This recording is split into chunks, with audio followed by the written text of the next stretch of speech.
In the present day and age, we're fortunate to be able to understand the mechanism by which spinal manipulation actually works to a far better extent than we ever have before.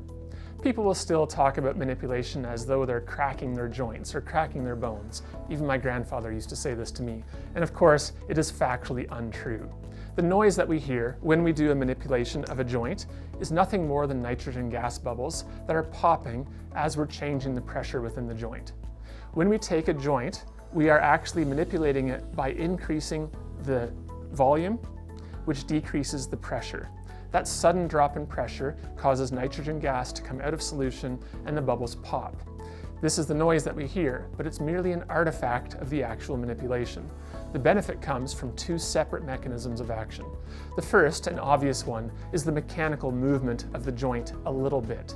Now, when I say a little bit, I mean really a small amount. The actual magnitude of change in a joint position during manipulation is quite minute. It is simply to the end of that joint's range of motion, and on occasion, it's to what we call the paraphysiological space, just a little bit beyond, but still very much within a safe parameter.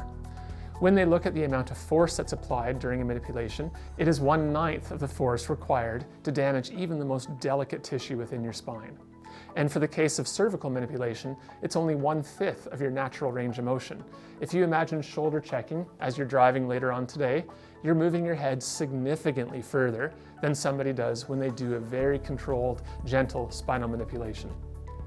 The second mechanism by which manipulation works is the stimulus of nerve endings that are found in high concentration throughout the joint capsule.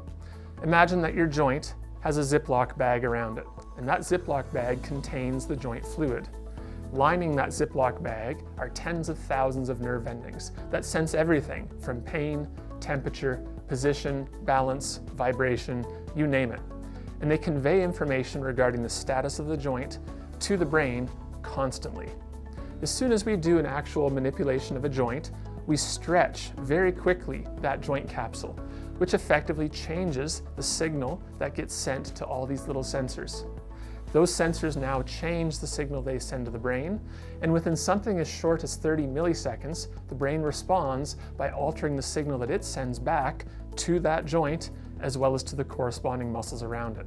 And so the principal mechanism by which manipulation works is this actual neurological relaxation, which happens almost immediately after an adjustment or after a manipulation.